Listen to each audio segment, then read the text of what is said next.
It's the Worldwide Sports Radio Network.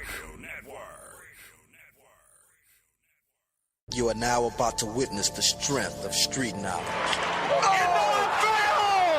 Number 70! We're talking about practice. Hello, you play to win the game. The Yankees are champions of baseball. Mr. Gorbachev, tear down this wall. 3, 2, 1, happy 2000! No time on the clock, and the Patriots have won Super Bowl 36.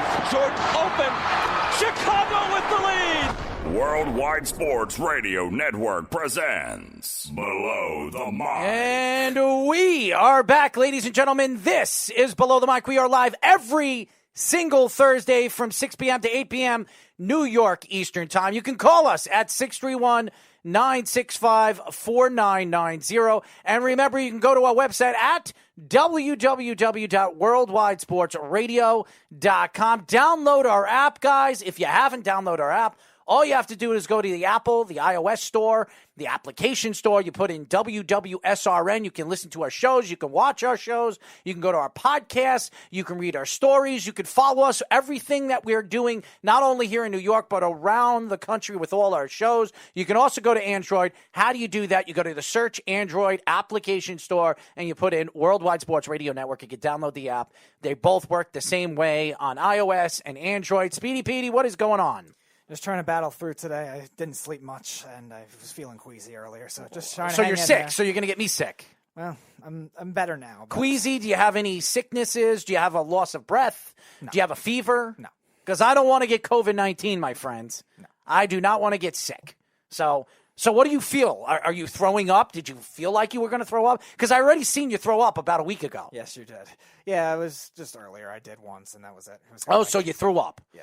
So hopefully your hands are no longer greasy, and Yes, either. I washed my hands. Don't Well, worry. thank Don't God. you worry. Well, guys, we have a great show lined up for you guys. At 6:30, we will be talking to comic book writer and creator of Wynonna Earp, Beau Smith. He will be joining us. You can call up the show. You can interact with Beau. We're going to interview him, and then all the fans can ask him any question you want, except about Season 4. And at 7:25, we'll be talking to Richmond quarterback recruit Kyle Wickersham. So, Wickersham, right? Is it Wickersham? Well, Speedy needs to learn how to abbreviate names, but I am not the best with names. But anyways, as you guys know, on Below the Mic, we always do this every single week. We call this segment, Speedy? Sports and entertainment news. There we go.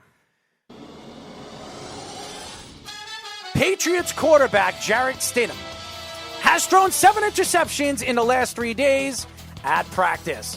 Are we surprised? Is Jarrett Stidham going to be the starting quarterback of the team when season starts? No, he will not. It will be Cam Newton. I don't know why anybody thinks, including Jeff, a.k.a. the Tubba Lard, thinks that Stidham is going to win a job over Cam Newton. Cam Newton, 3 years ago, was the MVP of the league. It doesn't make any sense why anybody thinks that Cam Newton's not going to win the job. Cleveland's Carlos Santana wears band Chief Wahoo gear during a game. Are you surprised that anybody is speaking or anybody saying some kind of ban or craziness that's going on in the world? I am not surprised that somebody is wearing stupid stuff.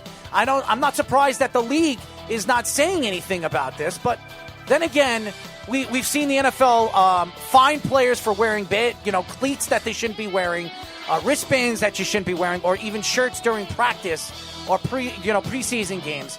So I think the Major League definitely has to look at this moving forward. NFL rumors. Should Dalvin Cook hold out until his new contract? Well, I know Dalvin Cook is a running back. I know Dalvin Cook believes that he deserves to be one of the highest paid running backs in the NFL, but he's still under his rookie contract, and everybody knows how I feel on this show and on this network. Live out your rookie contract and then earn your big contract. I know he's a running back. I know he takes a big, huge beating on his body, but this is a guy that still has 2 years left on his rookie contract. He only has one. He was not a first-round pick. That's right. He's a second-round draft pick. He should have been a first-round pick, but obviously that still he's under his rookie contract, so you wait another year, and then you get your big-time contract. Des Bryant signing reportedly not imminent after Ravens workout. Well, anybody that saw Des Bryant in his workout, he didn't look really, really good. And Des Bryant hasn't been in the league for almost 2 years. He had a tear to Achilles last year. This guy can't stay healthy. This guy hasn't played on the football field in almost 2.5 years. So I am not surprised that even though he wants to step back on the field and show everybody that he can still play, that he probably won't step on a football field, an NFL football field, again in the rest of his career. Jaguars GM, no Yannick Ngakoue deal imminent. Well, we're not surprised. And I know Ngakoue will be a free agent next year unless they franchise him again. If they franchise him, he's going to be worth about $22-23 million. I don't see them franchising him next year. I do believe that if there is a trade deadline, he will be traded sometime in the middle of the season, especially if he starts off very, very strong. There are a much amount of teams right now in the NFL that are looking for a pass rusher. Jets being one of them, the Giants being another. I wouldn't be so surprised if they get a second or a third round draft pick for Yannick Ngakoue. If they wait all the way to the trade deadline, they might not even get a second. Survey. 41% of the NFL fans won't attend games due to COVID-19 concerns. Are we surprised? I don't think anybody is going to try to get into a public eye or be around other fans when this is going on. There's over 750,000 people that have died worldwide. I think it's over 60,000 have died here in the United States. I could see that fans would probably stay away from the stadiums and try to watch the football games in the presence of their homes. Ben Roethlisberger comeback will make or break the Steelers season. Duh. I mean, he's the quarterback. He's been the quarterback for the last 15 years. If he comes back strong, the Steelers will have a chance to make the playoffs and make a run, especially knowing that the Patriots are not going to be the same Patriots team this year. And there are other teams that are probably going to be weak, a.k.a. even the Kansas City Chiefs that are going to lose Jones for the season. So there's a possibility that a lot of teams that nobody expects to make the playoffs in the NFC that could make the playoffs. The Pittsburgh Steelers are expected to make the playoffs with the talent that they have. Yeah, especially going 8-8 last year with that defense playing as well as they did. Now they get a quarterback back. And James Conner wasn't healthy either. Let's not forget about that. James Conner? Yeah. Union tells NBA players to prepare for delay of free agency. Well, obviously, because the season just started. We don't know when the playoffs are going to end. They're supposedly going to end sometime in October. And then they expect the season to start sometime in December or January for next year. So, obviously, we don't know where the offseason is going to be or prepare for delay of free agency or even the draft. We don't know when the draft's going to be after the season. It'll probably be right away because the season, they want to start the season a month and a half before, after the season ends this year. So, I think it's going to be a huge problem for the NBA. 5 teams that should trade for the number 1 pick if they win the NBA draft lottery. Well, I can name one of them, the New York Knicks.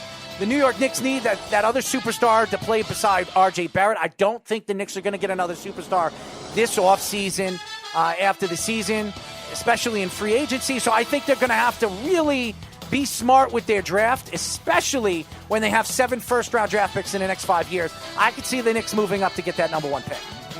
Spurs could trade for 2020 lottery pick for Kevin Love and Colin Sexton. Are they nuts? Why would they trade Colin Sexton? Sexton is one of the best young point guards in the NBA. He's looked really, really good the last 2 seasons. Trading him away makes absolutely no sense. I do believe that they want to get rid of Kevin Love's contract, but Kevin Love only has 1 more year left on that contract. So why do that? Colin Sexton is a good player, and this draft is not cluttered with talent. Yeah, so Cleveland at this point should not be worried about their contracts. They should be worried about the assets that they do have. And if they do land a lottery pick, which could be top 3 for the Cavs, they were terrible this year. They're not going to want to do that. LeVar Ball named the 1 team he doesn't want to trade LaMelo Ball. Here we go.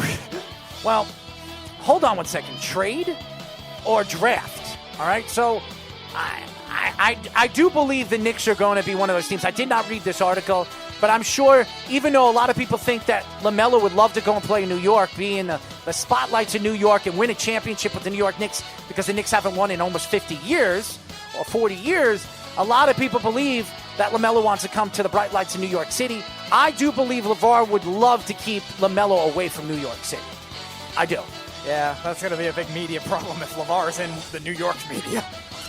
Kyle Lowry reacts to deputies' lies being exposed to Masai Ujiri's body cam video. Now, everybody knows what happened last year after they won the championship. Their GM got into a fight with a security guard, because he wouldn't let him on the court. Now, Kyle Lowry has spoken very, very highly of his GM.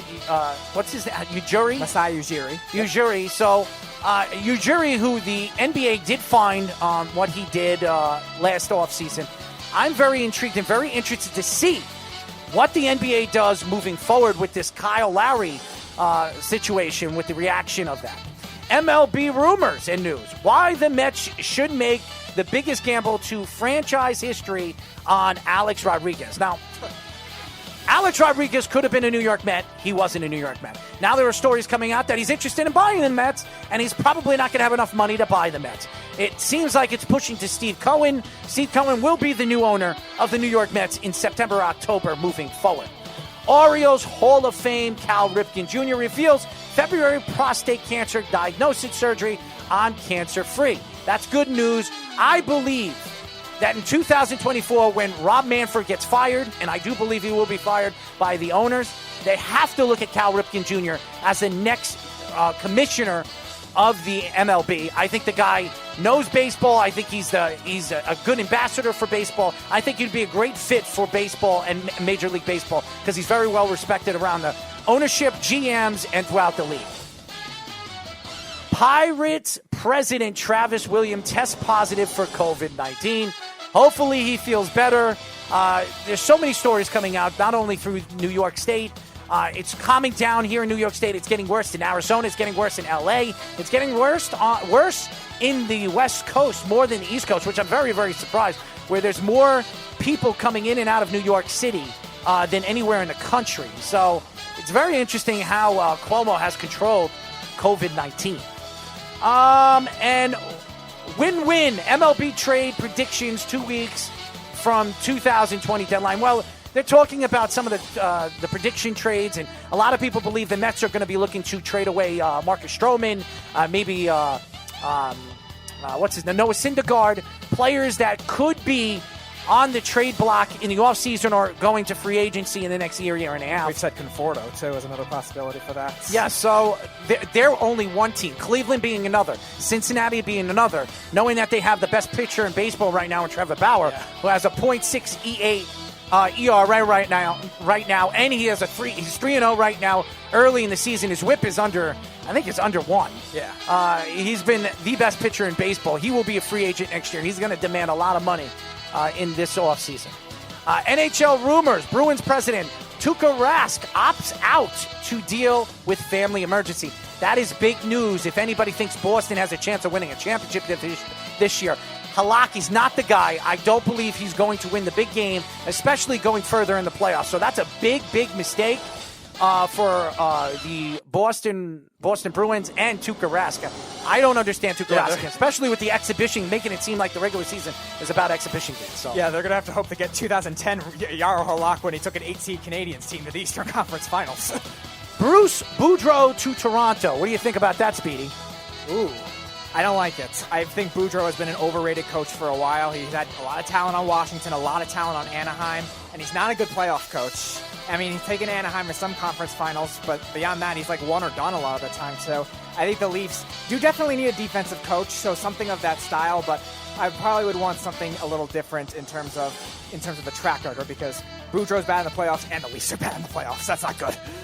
And the last but not least, the Golden Knights making a case as the best expansions franchise in pro sports history.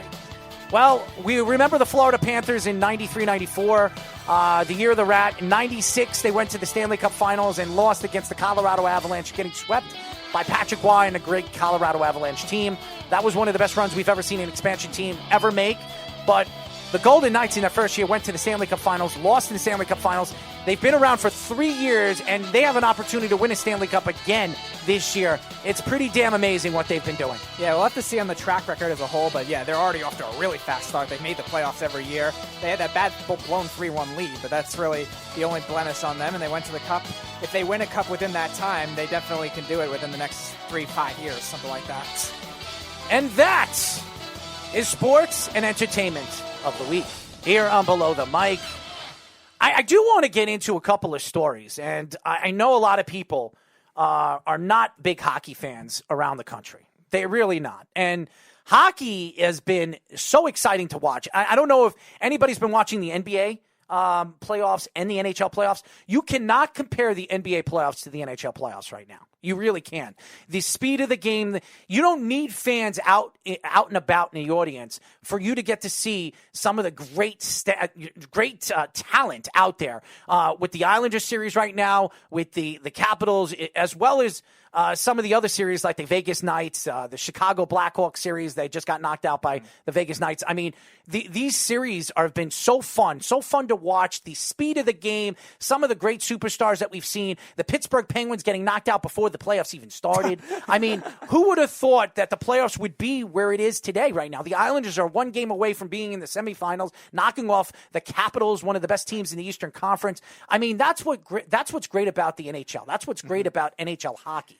From the NBA, you pretty much know who's going to go to the semifinals and who's going to go to the Eastern Conference and Western Conference finals and probably the NBA championship. With the NHL, you just can't pick who's going to go to the finals because of the goaltending, the defense. You don't, and Philadelphia, and we have Beau coming on. He's a big Philadelphia Flyers fan, and the Philadelphia Flyers right now are playing great hockey. They won the number 1 seed. The way the NHL kind of drove this before the playoffs, before hockey came back, is that the teams that were making the playoffs, not the teams in the round robin that had to get into the playoffs, the other teams like Philadelphia, the Boston Bruins, the Blue Jackets, all the other teams that had to, figure out where the seeding was, Philadelphia won the number 1 seed, and as well as they deserve it.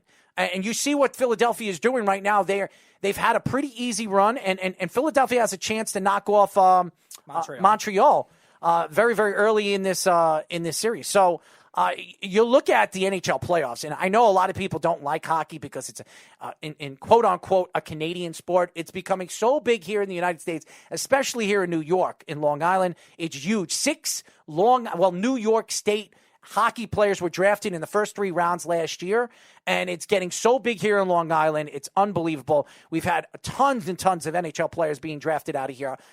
So it's incredible. The speed of the game, Speedy, has been absolutely remarkable. I've been so impressed what Gary Bettman has drawn up when it comes to the playoffs. I thought this was going to be a complete bust, and it's been so exciting to watch. Yeah, I was worried about them not having them having too many teams as well at first, but a lot of those lower seeds, like you were saying, Montreal, Chicago, Arizona, and then all of a sudden, just when we think it's going to be weird, like an NCAA tournament feel, now all of a sudden all the top seeds are winning again. So we don't really know what to believe. We both picked Columbus to beat Tampa, and Tampa won that in 5. So like the Bruins already won. The Flyers are up 3-2. So now all of a sudden it's going back to what do we believe now? And it'll probably reverse up again. Maybe those 1 seeds will fall after that. I mean, I know Beau doesn't want to hear that because his Flyers are a 1 seed. But, I mean, they're gonna have a tough task with the Islanders. Well, sure, if that's who they are. They playing the Islanders? If Philadelphia gets out of this round against Montreal and the Islanders get out from Washington, who do they play? Because the Lightning, don't they play Boston? Yeah, because the Lightning won. So the Lightning and Bruins already are playing no matter what. So the Flyers and the Islanders will play if they round out their series, which both. So me and Beau are going to have to go back and forth when it comes to hockey argument. I'm looking forward to tonight's game, game number 5 for the Capitals and the Islanders. A lot of people expect the Islanders to win this game. They had a 2-0 lead early in the first period in game number 4, and then completely just fell apart in the second period. And then the third period, Ovechkin took over. And when you see Ovechkin take over, you can see the difference in the speed of the game, especially with the Washington Capitals. It's been absolutely fun to watch. And St. Louis Blues, who was the Stanley Cup champions last year, and I was there when they hoisted the cup in Boston. I was on the ice when I interviewed Craig Berube and some of the best young St. Louis players. And this year, even though they've had a sensational season, everybody thought it was going to be a bad season for Craig Berube because he took over in the second half of the season. Craig Berube has proven that he's a great coach in the NHL. And right now, St. Louis is down 3-2 against a very young, very speedy Vancouver Canuck team that could be a very hard out if they get out of this series against St. Louis, which a lot of people pick St. Louis to go to the Stanley Cup again this year. That's your Vegas team. If the Stars win, they will play the Avalanche, and the Vegas Golden Knights will play against those Canucks if they do end up winning. Who's a linebacker we interviewed that who's going to Navy? Patrick Turner. He's been texting me. Oh, does he? He has been texting me every day about the Dallas Stars. Every day. Oh, what about my Dallas Stars? I thought they were going to get swept. You got to hear this kid. I love the kid. He's a big hockey fan. I was very surprised. Every day I get this phone number. It's from another state. It's from Boston. Right. And I'm like, why is somebody from Boston texting me? And then I see it's Turner. He's telling me, oh, what do you think about my Dallas Stars now? What do you think about the 2-2? So I'll tell you this right now. Nothing is like NHL hockey. Nothing's like NHL hockey. The NBA, it's fun to watch with the NBA, but you know what's going to happen. You know, even though I was very surprised that Portland won their first game against the Lakers, I think Portland's going to be a hard out. Dangerous, yeah. They're a dangerous team, and if the Lakers can't stop Damian Lillard, they don't have a chance. No. They really don't. Because Damian Lillard can take over a game. It's been very impressive what we've seen with Damian Lillard, especially what he did against John Morant in the Memphis Grizzlies. Right. So, and the Blazers have done well inside in that game, too. They shut down Anthony Davis in that fourth quarter. Yeah, but I've been watching NHL hockey every single night. And the way the NHL is doing right now on NBC Sports, it's so fun to watch. And you have games back to back to back to back to back. It's fun. You have 6 games in a day. You never can get sick of hockey, especially playoff hockey. I'm very excited for the semifinals. I'm looking forward to see if the Islanders can get out from Washington. I would love to see the Philadelphia Flyers versus the New York Islanders in the semifinals. That would be really, really fun to watch. And then me and our friend that's coming up, Beau, can argue our points on who's the better team and who has the better goaltending. But when we come back, ladies and gentlemen, we will have our very special guest. Jillian was so excited when she got a hold of him and told me that we were going to have him on this show, and I'm looking forward to this. We are going to be talking to comic book writer and creator of Wynonna Earp, Beau Smith, here on Below the Mic. You're listening to the Worldwide Sports Radio Network.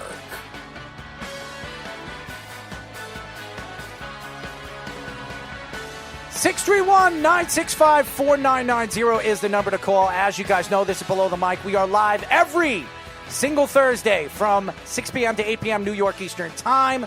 And remember, you can go to our website at www.worldwidesportsradio.com. Download our app on iOS, WWSRN, and Android, Worldwide Sports Radio Network. Well, guys, I've been talking about this. Jillian has been talking about this guy for the last couple of weeks. She was very excited to get him on. She's a huge fan of his. But before we introduce him, we're going to introduce him by a clip from Wynonna Earp right here on Below the Mic.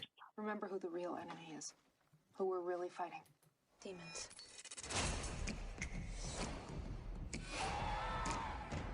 Deal's off, homie. Run! Not big on cardio these days. We body snatchers.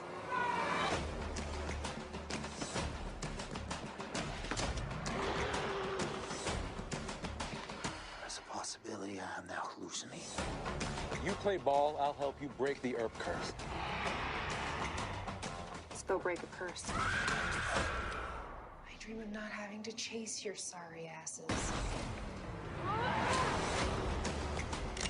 Kaboom.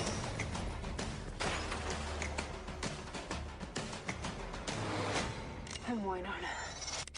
Wynonna Earp.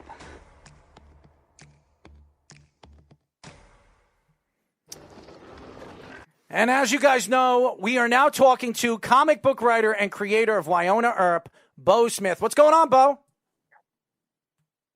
Oh, just taking it easy here, enjoying some of your all's show that I listen to a little bit ahead of time.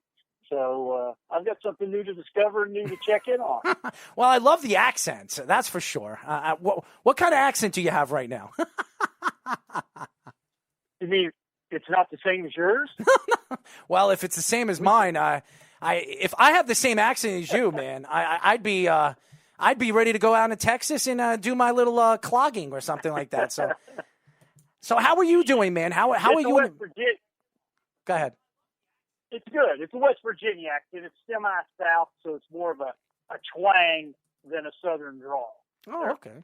Okay, well, I love Southern accents. That's for sure. Tennessee women are for me. That's for sure. Anyways, as you guys know, we are talking to very well-known comic book writer and creator of Wynonna Earp, Beau Smith. Beau, how are you and your family doing with this pandemic right now? Well, for me, it's not too much of a change. I've been writing comics for 34 years, so I'm used to stiff-arming society from afar, so it's not too bad. But my wife, she's open arms to everybody. It's driving her nuts. She wants to hug and touch, and she likes to know what people are feeling and stuff. And I'm a little bit on the other end of the spectrum there. So for me, it's not big of a change. For her, though, it is. And she spent a lot more time with me here in the last few months than in our 34 years of marriage. So a little tough on her. As you guys know, again, we are talking to comic book writer and creator of Wynonna Earp, Beau Smith. Now, Beau, you've been writing comics for over 30 years. Tell us a little bit about why you decided to write comics, or where you went to school, and what drove you to start writing comics. It's basically, I'm by no stretch of imagination, I'm putting myself in this kind of a class, but it must have been like when Michael Jordan first touched a round ball and was just drawn to it. When I was a kid, probably 4 years old, saw a comic book and there was something about static pictures and these word balloons that mesmerized me. And, you know, I always liked TV, always liked movies, but there was something about a comic book with pictures and words that just talked to me. So I've been doing this on and off since grade school. In fact, with Wynonna Earp, I actually created that probably when I was in grade school. Grade school, junior high, high school, college. I went to Marshall University in Huntington, West Virginia, my hometown. And it's just something it's always driven me and still does, even at my elderly state now.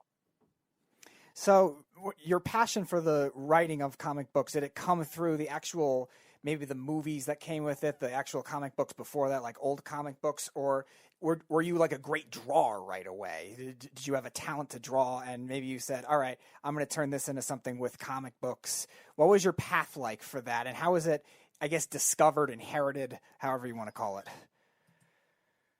I thought I was an artist first, but to be real honest with you, I can't draw a straight line with a ruler. And about ninth grade, I realized that, and I said, I'm going to start just focusing on the writing part. And to be honest with you, that's the way to go, because as a writer in comic books, you're the actor, director, cinematographer, producer. You have complete control of everything. Because when I write a script, it's in full script, much like a screenplay, and I tell everybody what to do. The artist what to draw, what the characters are going to be doing, what props they're going to be, whatever. It's a real control freak thing, because you're in complete control. Other than the editor bouncing stuff off of you, it's a great place to be creatively. As you guys know, we are talking to comic book writer and creator of Wynonna Earp, Beau Smith. Now, Beau, I have never watched your show, Wynonna Earp. A matter of fact, Jillian reached out to me and she said that she's the biggest fan of your show. She absolutely adores your show and your comic books. She's absolutely the hugest fan that you've ever had. And I'll tell you that. And she told me, have you never watched SyFy? And I've watched SyFy. I like sci-fi movies. I like fictional movies. So the other day, I actually popped on something on YouTube and I watched a couple of clips of your show. So I'm actually going to watch from season 1 all the way to the new season 4, because I want to understand what the story is about. So how did you create this book, this story of Wynonna Earp? Because I saw so many different things going on in this clip. I was like, what the heck is going on? So tell us a little bit about how you drew this up and how the story came about. Ever since I was a kid, not only with comic books, but I've been an unofficial historian of the Old West. I've always loved it. The Old West didn't last very long, but for the period that it did, it's crazy. And I grew up in a time when cowboys were on there were probably 17 to 18 different shows on, only 3 networks. So that was it. Now, I thought Wyatt Earp and his 2 brothers that were in the gunfight at the OK Corral were amazing because I had 2 brothers as well. So I was always writing stories about me and my brothers. And of course, you got to remember, I was in grade school, so we were fighting dinosaurs, Frankenstein, Wolfman, because again, monsters were another big thing when I was a kid. And as I got older and got into comic books, as far as the business part, which is probably about 1987, I wanted to take this and find a way to modernize it to make it work today, because Western comics are not in vogue like they were when I was a kid. So I had to modernize it. So I had her be the great-great-granddaughter of Wyatt Earp, and instead of fighting Frankenstein, Wolfman, things like that, she's still fighting monsters, but they're the criminal underworld of monsters. I mean, just because you've got criminals in regular life that are either selling meth, robbing banks, things like that, why not a paranormal underworld where they're doing the same thing, only they just happen to be a vampire, a werewolf, a monster, a demon, whatever. So she's a part of a branch of U.S. Marshals called Black Badge Division, and they're the freak finders, the Halloween hunters, the ones that go after the monsters that have committed crimes. And they do everything that U.S. Marshals do. Put them in witness protection if they have to, put them in jail, put them in the dirt, whatever it takes. So that was my thing, and I wanted to see a bit of gender bender, where instead of a great-great-great-grandson of Wyatt Earp, I made it a granddaughter, in the fact that would be different, and it put a little different quirk on it. And it's a big hit. That's kind of how it's a big hit. It's been a very big cult hit, and the show is postmodern Western horror, comedy, action, thriller. It's got everything, so there's a genre for everybody. So no matter what kind of movie or television show or book that you like, we've got a little bit of that in our small, low-budget Canadian production. Well, I will say this. I am a huge country Western guy. I grew up with my grandfather. He taught me John Wayne. I watched Ronald Reagan in movies. I mean, Ronald Reagan, the president of the United States. I'm sure a lot of people don't even know he was an actor. I was named after Errol Flynn. My name is Errol Flynn. You know, Errol, I was named after Errol Flynn. So I watched a lot of... Yes. So I was named after Errol Flynn. So he was in a lot of country Western movies as well.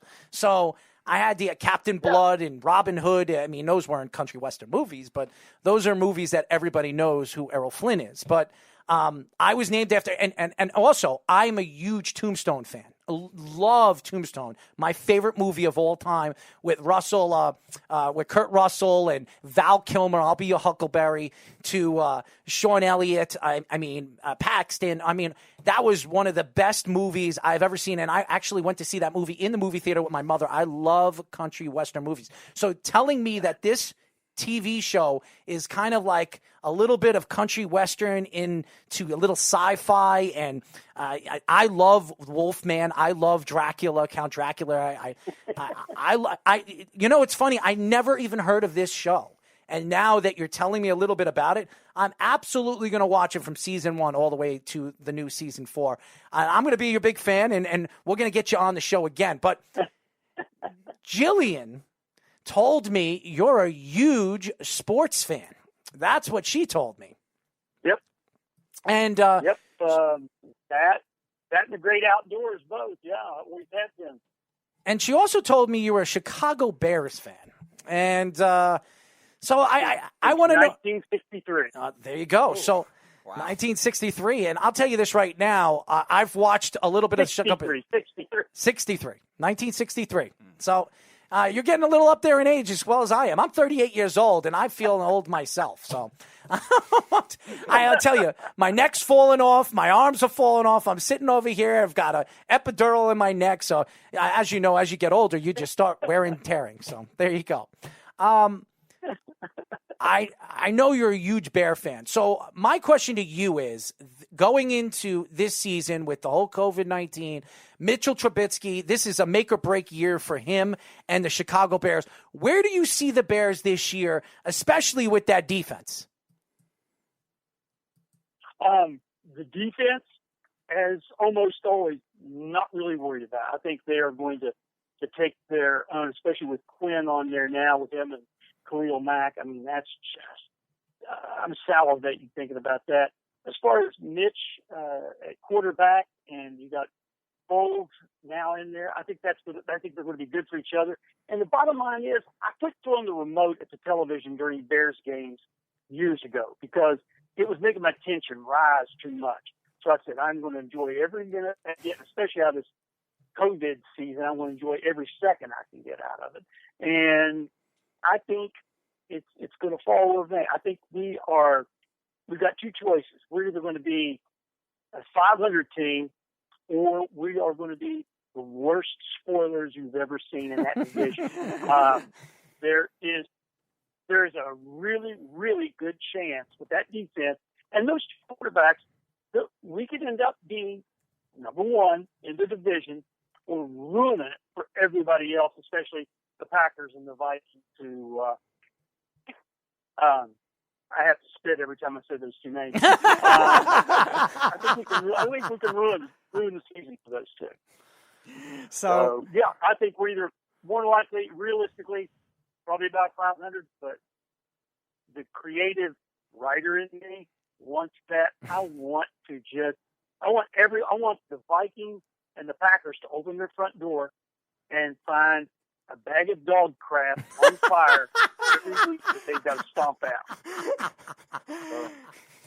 So a lot of Bears fans I was arguing with on social media last year that aren't a big fan of their head coach right now, Matt Nagy. He was great the first year, I think a well-deserving coach of the year, but regressed the second year, his offense as a whole. But my argument was the fact that a lot of those receivers and offensive linemen overperformed in 2018, and then they went back to normal kind of in 2019. Do you feel the same way about Nagy as a play caller and as a head coach, that he really doesn't deserve as much criticism as he gets? I don't think he deserves as much criticism. I think that, and again, I'm not privy to what goes on in the locker room and the meetings and stuff, but I truly feel like in his first season, they should let him go. If he's got something crazy, let him go with that. He's got a team of talented people on offense now that he can do that with. If he is let free to do some of these wild, wacky, kind of crazy things, I think they can be similar to Kansas City and Philadelphia with the style that they play. I just hope they let him go. If he tries to remain a standard there of coaching, I think that's throwing a gift of his away. He needs to be let loose. We are talking to comic book writer and creator of Wynonna Earp, Beau Smith. Now, Beau, I actually like the Chicago Bears. Believe it or not, I'm a Jet fan. I grew up a Jet fan. I've been a Jet fan since 1982. So not quite 1963, but I'm right there with you, man. I'm getting old, and I don't think I'll ever see my team win a championship. But 3 years ago, actually 2.5 years ago, I believe that the Bears had the opportunity of a lifetime if their field goal kicker could have just kicked that ball right through the hashes. It didn't happen. It knocked the Bears out of the playoffs, and I thought that was the year of the Bears. I really did. That was when they made that move. You thought they were going to beat the Saints. Oh, absolutely. I thought they were the best team in the NFC. I really did. They had one of the best seasons. I thought Nagy was coach of the year, and I love Mitchell Trubisky. I still like Mitchell Trubisky, where there's a lot of Bear fans that keep saying, trade him, get rid of him, he's garbage, he's no good. They traded away all those picks to move up 2 spots or 1 spot to get him, and they completely wasted. So my question to you, when you look at the Bears right now, and you look at the talent that they have, and I love Khalil Mack. I think they didn't give up much to get him, okay? Especially what you see what the Jets got for Jamal Adams. I mean, they got a haul for Jamal Adams, and he's a safety. Khalil Mack is the best pass rusher in my eyes in the NFL. When you look at this team as a whole, just as a whole, special teams, coaching, quarterbacks, everything, honestly, and you say they're a 500 team, and I don't think they're a 500 team. I think they're a lot better than a lot of people look at them right now. So Do you think that this team could surprise a lot of people this year when there's no fans out in the audience, where there's no advantage of playing out on your stadium, where there's fans loud and screaming like the 12th man in Seattle? Do you think the Bears could squeak into the playoffs and surprise a lot of people?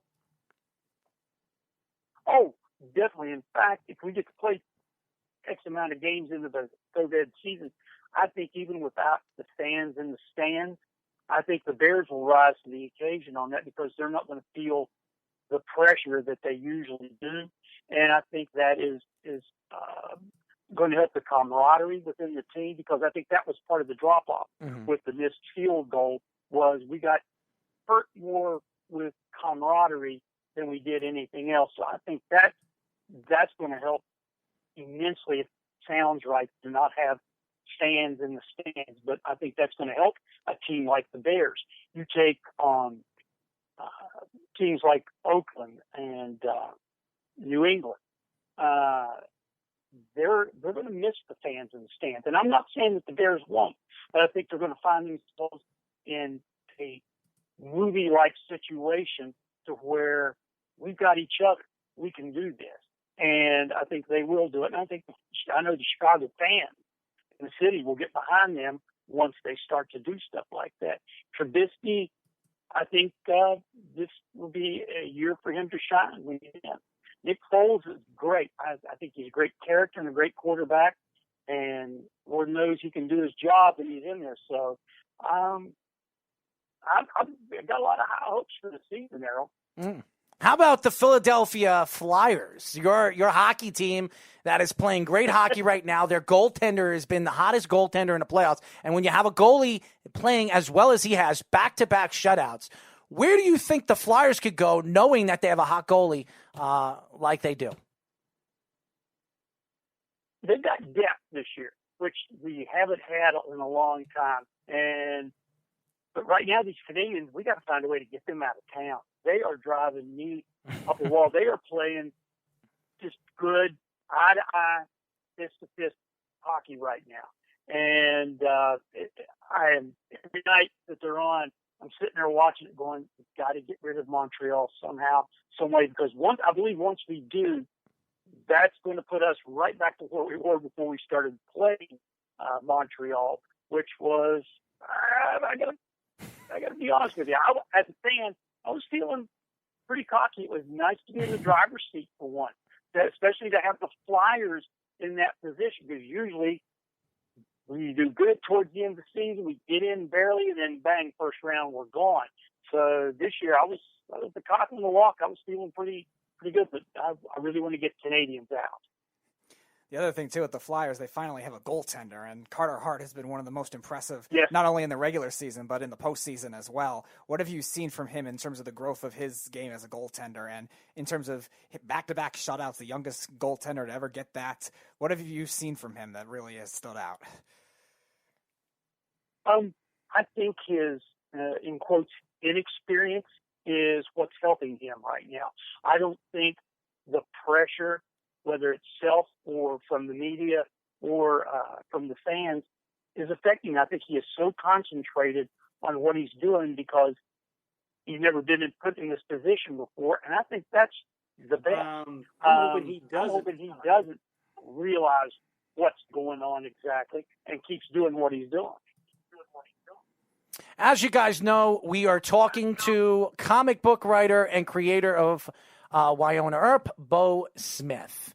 Now, Beau, I've watched a lot of hockey over the years, and I am a hockey player. I grew up a hockey player. I was a top prospect at the age of 17, a top 50 prospect. It's a long story. Maybe you can write a book about me, my friend. Hey, trust me. I can make a character out of anybody. I use it with my family. Sometimes when they threaten me or say something I don't like, I can always put you in a comic book, and it won't be in a very good light. So it's a good thing to keep in mind. Well, if you want to write a comic book about me, man, we could sit down and talk, man, because I can have you laughing if I told you some of the stories about me, man.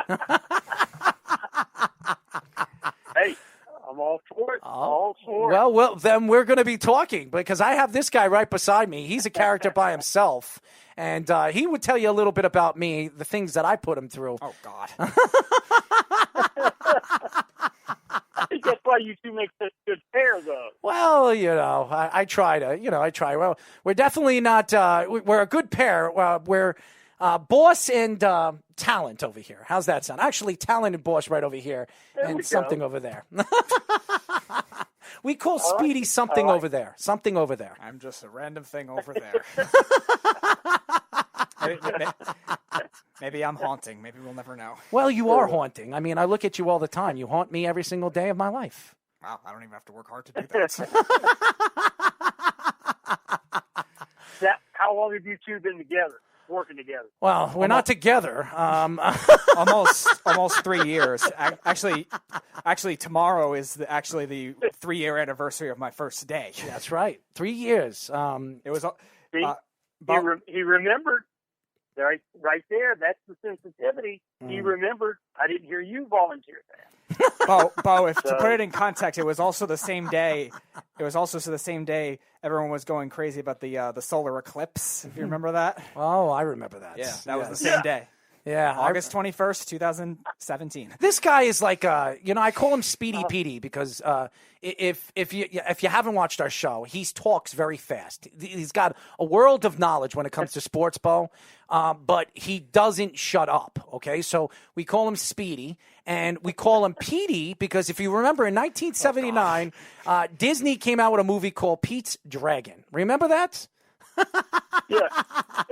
Now, if you ever watch that movie and you look at Pete, he looks just like Pete from Pete's Dragon. It looks exactly identical to him. Or so he thinks. All right, Beau, you be the judge. Without the facial hair, what do you think? Without the facial hair, you could pass for high school. Yes. You could pass for high school. Okay. Well, that's not a 7 or 8 year old kid like he's describing. But and that's 7, 8 year old kid. He was 14. That's true. Oh, he was? Okay. Yeah. All right. He was 14 in the movie. Okay, I didn't know. I never saw it.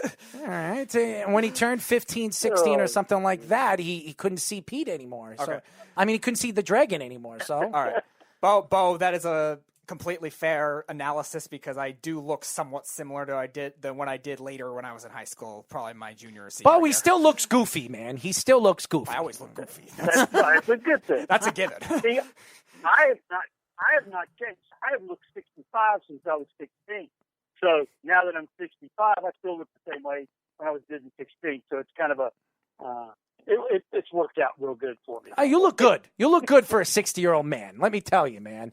I mean, when I go, Beau, when I go out in public, people are so surprised that I am 38 years old. A matter of fact, I went to get an epidural last week in my neck because I have a herniated disc in my neck.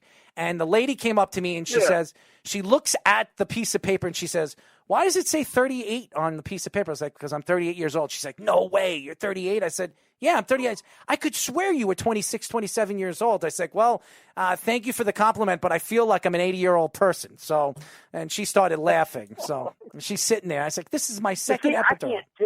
I cannot tell the difference between 28 and 38. You show me a 28 or 38-year-old person, 9 times out of 10, you're not going to be able to see that. My mom said it best when she was 60 years old. Mm-hmm. She goes, and again, I don't know. My mother was very independent. It's part of who Wynonna Earp is based on. But she told me, and this I found to be true. She goes, and I'll clean this up. She goes, once you turn 60, it all goes to crap. And she didn't say crap. And she was dead serious. She goes, everything falls apart. She goes, at age 50, she goes, I can still tie a rope around my waist, go out on the roof and patch it if it needed it. She goes, at 60, it was like a light switch and it said, nah, we're getting you close to the dirt nap. So, but she was dead honest on that. She said 60, and she was pretty close to it. When I hit 60, I had aches and pains I didn't have. So, Errol, I hope that the neck has gone away by then, and you're causing all kinds of trouble. Well, we can write a story. You can cut my head off, and I could be a character in your book with no body and no head.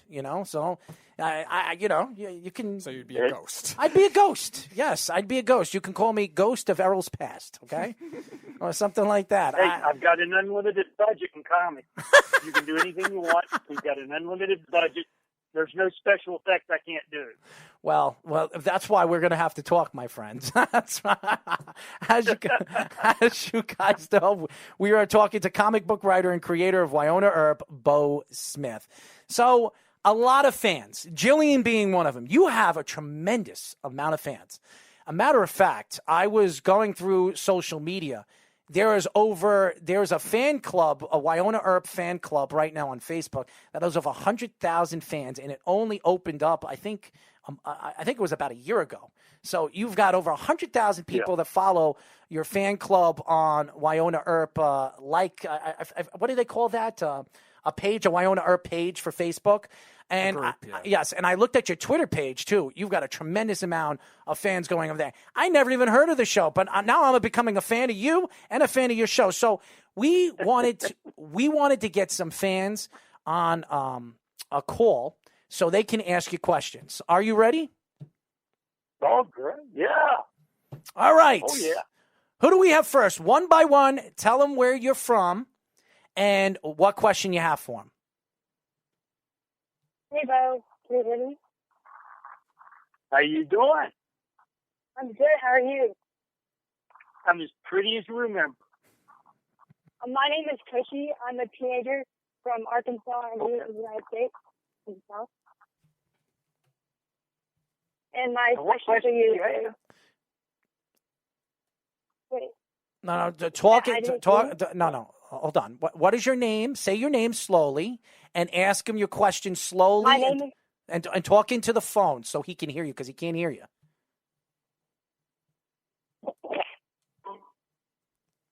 Hello? I guess she's gone. As quick as she came in, she left. Next person, just speak into the phone and ask your question slowly so Beau can answer your question.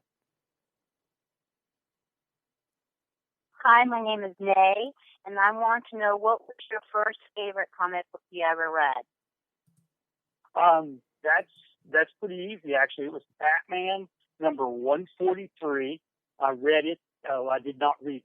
I got it the day before first grade, so this is probably 1961, and I was so excited to go to first grade, to go to school the next day, because I thought that next day I would come home from school and be able to read. Well, surprise, surprise, they didn't teach me to read in one day, and I was very disappointed that that happened. I had no idea the reading process took a long time to learn. But it was Batman number 143. I still have that comic book, and in fact, I've got an even better version of it that Tim Rozon, who I co-write Wynonna Earp with sometimes, he also plays Doc Holliday on the Wynonna Earp TV show. And he got that for me a couple of years ago, and it's a beautiful, beautiful copy of basically the first comic book I ever read. All right. Wow, thank you very much, and thank you for creating Wynonna Earp. Thank you. Oh, thank you very much. All right, next person. Hey, I'm back. Okay, I'm sorry. Next person, just state your name and where you're from and ask your question. Hi, Beau. This is Mac. I was wondering if you could answer a question for me. Sure. Okay, I am the biggest fan of Wynonna Earp. I started watching it right after season 1 started, and I have loved it ever since. And I've always, ever since I was little, collected comic books. I'm a huge comic book aficionado. I have just obscene amounts of DC, Marvel, a couple individual and more independent ones, but mostly the big ones. But I'm working on branching out my collection. But great. I love creative writing and comic books, and I consider myself to be an aspiring illustrator. And so I was wondering if who is an aspiring comic book artist, it's one of my biggest dreams to be one day. What pieces of advice would you give them? First off, whether it's writer or artist or both, never stop doing either one. Every day, do a little bit, even if it's 10 minutes. And I know that doesn't seem like much, but it makes a huge difference. Write every day, and don't, just because you like comic books and let's say you like movies as well or TV shows, don't take everything experience-wise from those. Read other books, nonfiction, fiction, anything, because most of the exposure you'll get from those will cause ideas for you to change into. It's like my love for the Old West. I thought, oh, this is great. Okay, how can I fit vampires, werewolves, and six guns into it? So that realistic idea gave me the spark I needed for the creativity part. And in school, to be honest with you, I took every creative writing class I possibly could. And again, some of them were kind of boring sometimes. But what I took from them was, how can I make this my own? Even though they want me to read Shakespeare or this certain book on history, I always found a way on my own time to make that my own, for it to make sense to me. And to be honest with you, I even did that as a kid in church sometimes.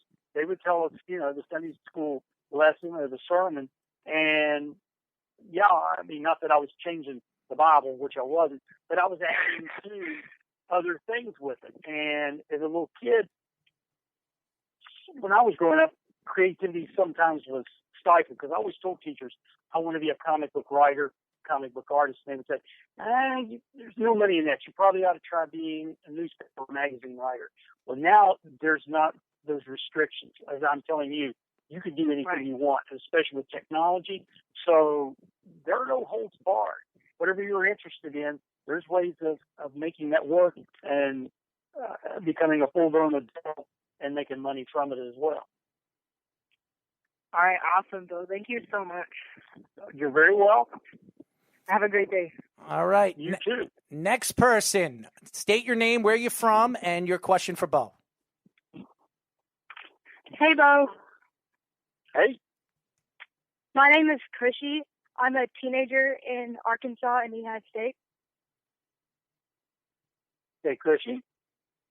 And my question for you is, which character on the show has had the greatest impact on you personally? I would have to say it would be Wynonna Earp, just for the fact that when I created Wynonna Earp in the comic books, and that was 1996, I always based her off my mother and my grandmother, probably two of the most independent, strong women I've ever known in my life.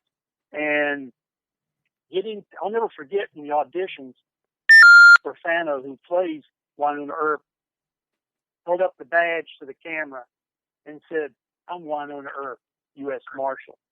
Literally, not sounding like a cliche, chills went up my neck. So that probably is the character that has the biggest impact for me. For characters that I did not create in the comic books, which would be her sister Waverly, the Cole Hot, and even Doc Holliday, I would say it'd have to be Sheriff Randy Nedley, because there's a character that's close to my age that doesn't look that much different from me, and he's probably the oldest guy on the show, and it shows to me that, hey, old guy can hang out with the young guys and still fight crime and monsters. Everything's good. So I would have to say Randy Nedley is my second. Thank you so much, Beau. Those are really good answers. Well, thank you, Cushy. I appreciate it. Yeah. Have a good day. All right. You stay out of trouble. No such thing, Beau. No such thing. Thank you, Beau. You're welcome. All right. Next person, state your name, where you're from, and your question for Beau.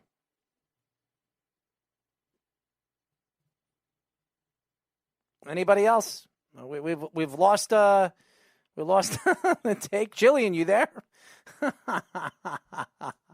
Well, there you go, Beau. Yeah, I'm here. All right. I had my phone on mute because I was letting everybody else. All right. Well, go ahead, Jillian. Fire away. Yeah. Oh, my God. So I know that you can't tell us about the rest of season 4 at the moment, but so far, this season or any season, what has been your favorite moment from the show? Well, I'll tell you this about season 4. We're halfway, in right now, and we've got a few more to go. Some of the biggest surprises that you can imagine in a 4-year period are about to happen. That I can say.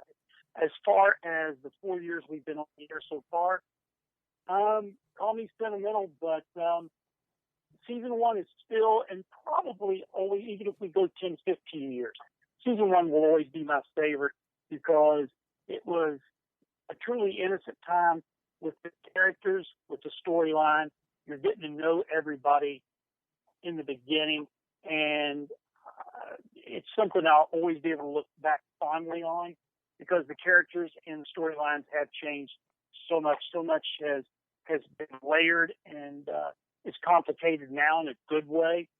So I would have to say season 1 will always be my favorite.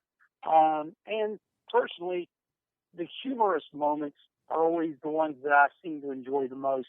Doc Holliday, the first time he sat down in a modern day car, because you got to think he's 135 years old, had never seen a car till he came out of the well that he was banished in. And he's sitting in behind the seat of that car, and the windshield wipers are going back and forth, and he's looking at him like, what magic is this? The radio comes on a cell phone, a call comes in. What devil is that? He continues to call social media the Twitter or the Tweeter and the Facebook. So those kind of moments always mean a lot to me. So they're fun, and I think they've just begun to be explored. No, I definitely remember that. I just, when you said it, I just started laughing. I'm like, I remember that scene so perfectly in my mind. I'm like, that was great. Yeah, all the funny moments. Yeah. There's so many. I think there's way too many to count. Well, that's the point, Jillian. You bring up a good point. There are so many because, as everybody knows, I created Wynonna Earp in the comic book that has been published for over 20-some years. When sold the rights to television to do that, that's when the showrunner and writer, Emily Andress, took over. And I like to put it this way, and I've said it so many times that it's the best way of saying it. I gave her a loaf of bread, and she took that loaf of bread and made sandwiches for the world. Because with her smart, witty, quick way of thinking, she created so much from the little bit of whole cloth that I gave her and added to it. She created the character Nicole Hott, Waverly. She brought in Doc Holliday with his backstory, and just about everything that you see on there. She took my Bobo Del Rey villain and layered him so heavily you think, you're under 6 crazy quilts.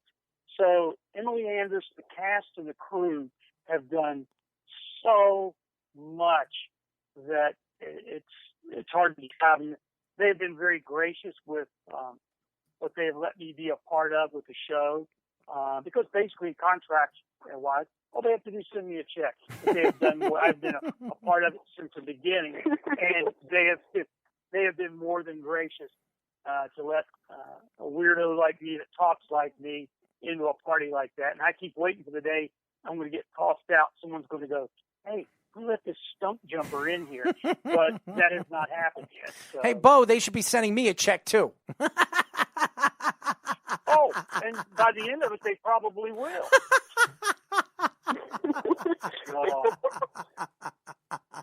Well, if I get a check from SyFy, if I get a check from SyFy, I'll be sure to thank you. Oh, you'll be sure to share it with me. I got to tell you, I got to ask you guys right now. My camera, I think, went out. I don't know if you can see. It's all right. And I know what a sad thing is. That is there anything particular I should hit? I hate to be unprofessional, but should I touch something to make it come back? No, you're fine. It's okay. We could still hear you. We still see you. And I love that beautiful beard. I don't know what lives in it, but I love that beautiful beard.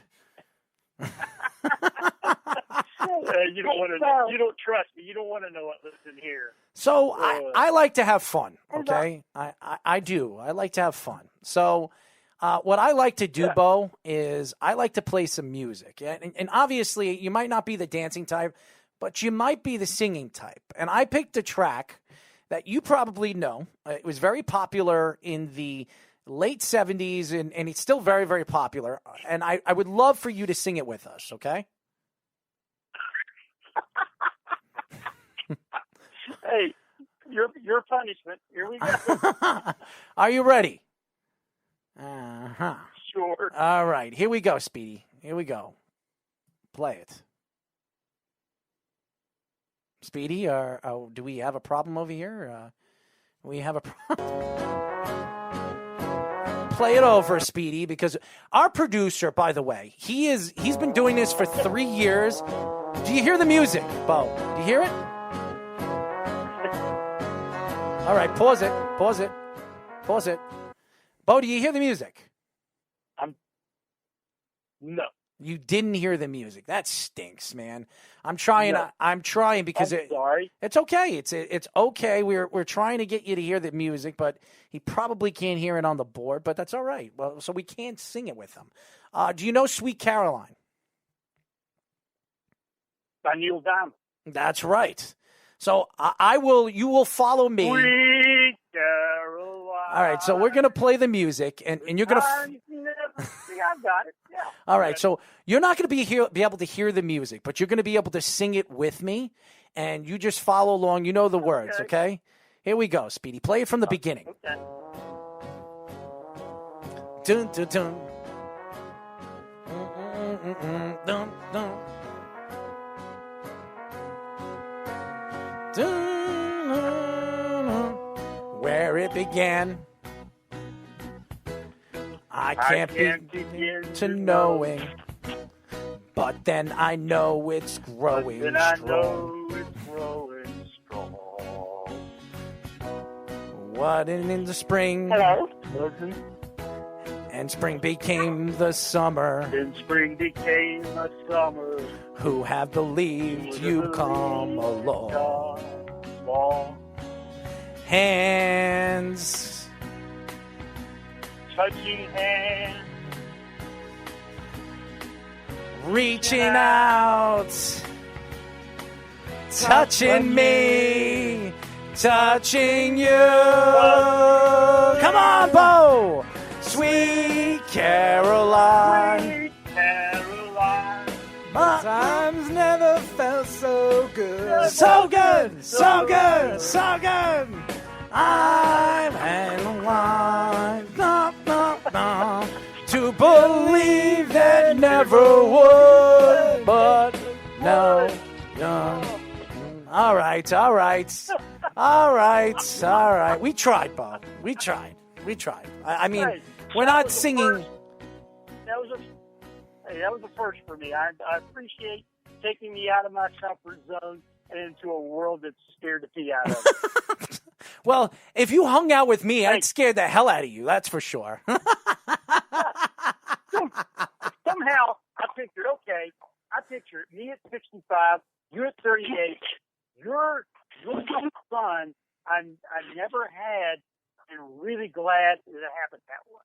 There you go, man. I know somebody actually came in. Does anybody have any more questions for Beau?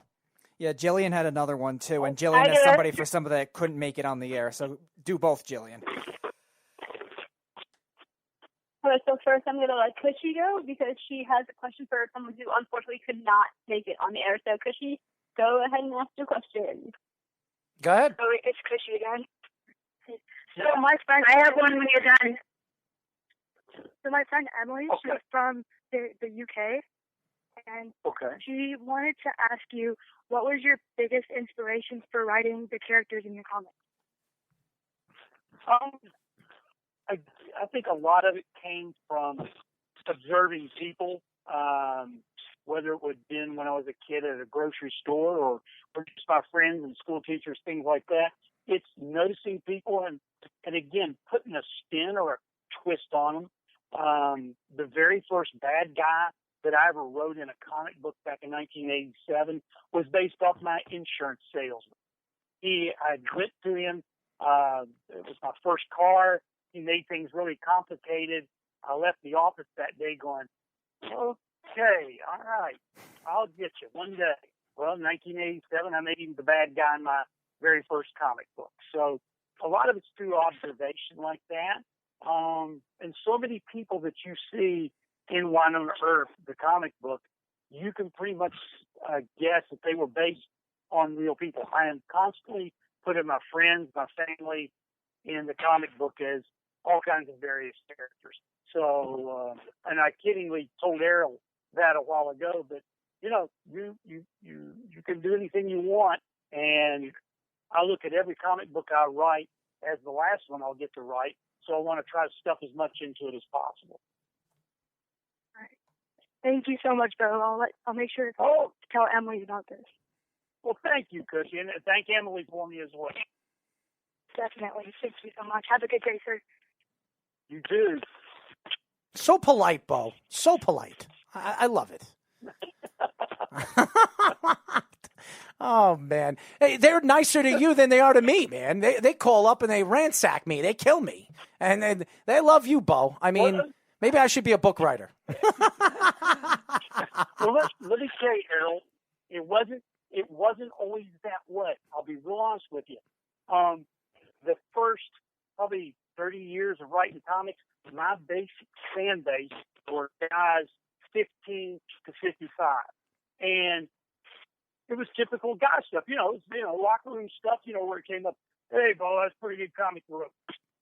Smack, hit you in the shoulder, always a smart ass thing to say, that was just the way we communicated. When I started doing Wynonna Earp, everything flip-flopped.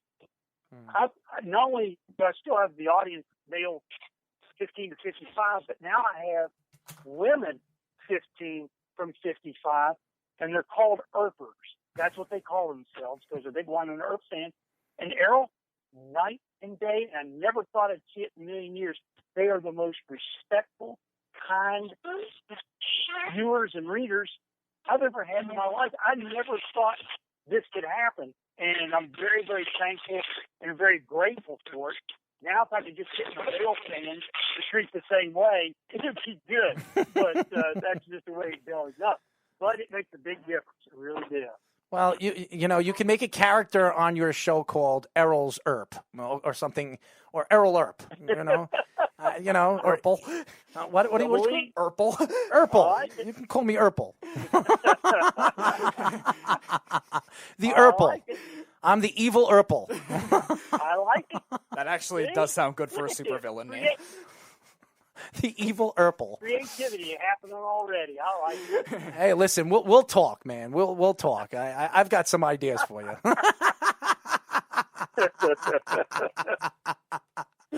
Oh man, Jillian, you have anything to say before we let Beau go? Yeah. Actually, there is one more person who does have a question. Her name is Jillian, as well. That is not me. We do have one more person who does have a question for you, Beau. So, Jillian, take it away. All right. Hi. Hey, Jillian. I'm super nervous, but because you're just amazing. I think my question might have already been answered. How did you get started in writing comics? Actually, how I got into the comic book business was when I was a kid, and then even through the 80s, every comic book had a letter column, and readers would write into that to the editors saying what they liked about this issue or didn't like about that issue. And so what I started doing was I wrote a letter to every comic book that I bought. As soon as I read it, I sit down and wrote them a letter. And I started noticing even then, I've got to make it different from Jimmy Edwards or Errol Jones or whoever wrote their letter in there. So I signed my full name, Stephen Scott Beau Smith. So immediately 4 names need to stand out a little bit. And I ended up having probably over 300 to 400 letters printed in comic books. And I mean, everything you can think of. And during that time period, the editors got to know me because I sent so many letters in and I signed 4 names. So if I'd go to a convention, I'd go and the editor would go, yes, I'm Dick Giordano. And your name? And I would say, well, I'm Stephen Scott Beau Smith. He goes, you're the guy with 4 names. I know you. I read your letters every week.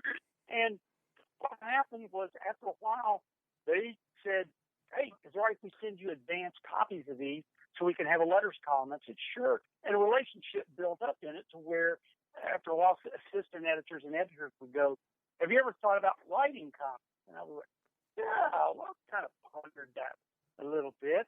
And through them, that was an end to a door that was open to me through their kindness. And plus, to be honest with you, my ability to market myself as something a little different than the regular readers that were writing in.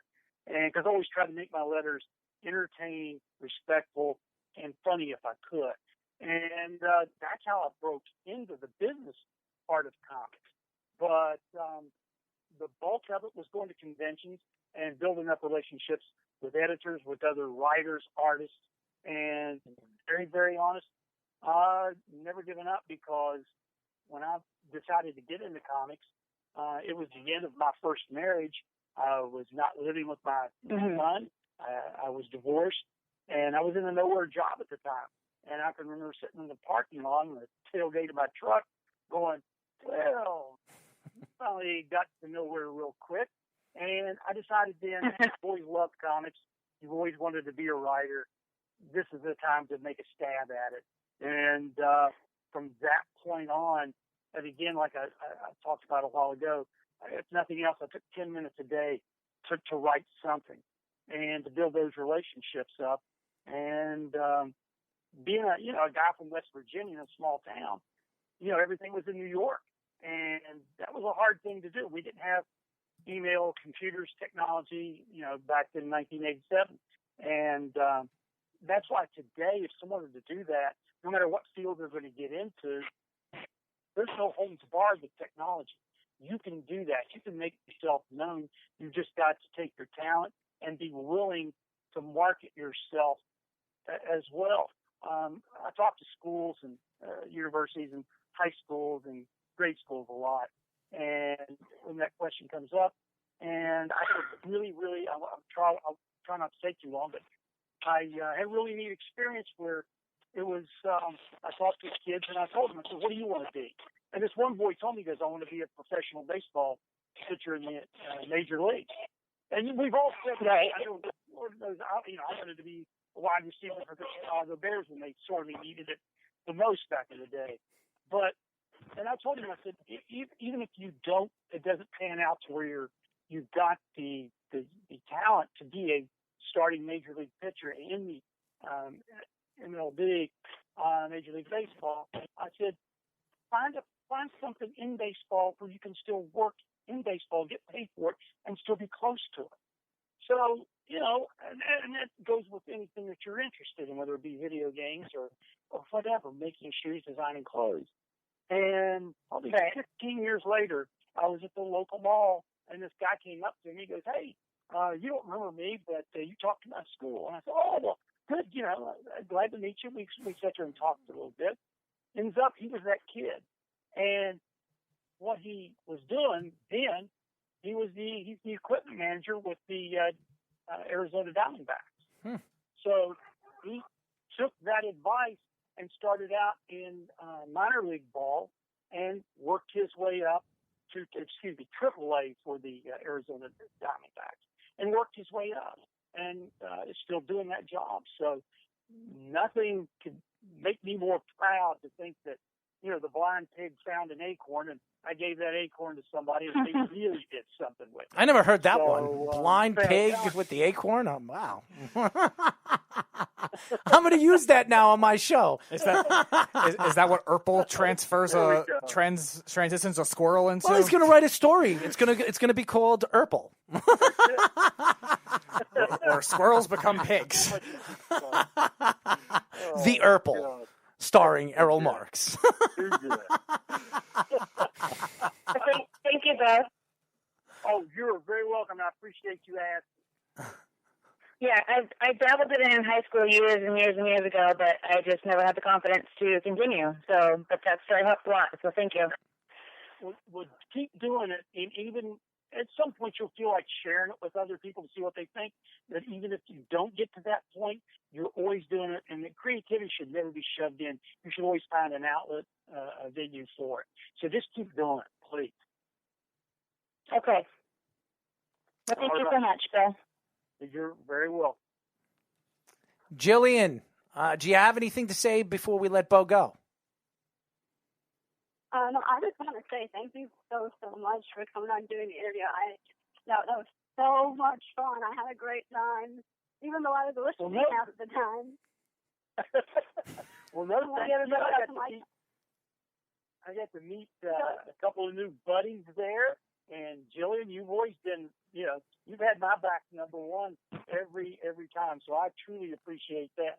But I thank you for giving me this opportunity, guys. This has been great. Oh, well, we're going to give you more opportunities, and I'm going to stay in touch with you because Earp he wants his comic book. Earp is, Mr. Earp is, we're going to have to sit down and talk about this story.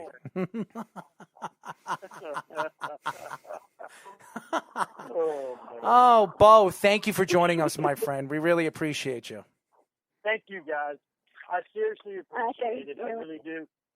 And consider me your get out of jail free card if you're ever in West Virginia. Oh, absolutely. I'm going to stay in touch. I'm going to watch Wynonna. I am going to do it because I first of all, I am a Wyatt Earp fan. I told you I'm a country western movie phenomenon. Yeah. I love, and I didn't even know that was the reason why you named the movie after his daughter, Wynonna Earp. So I didn't even know that. Yeah.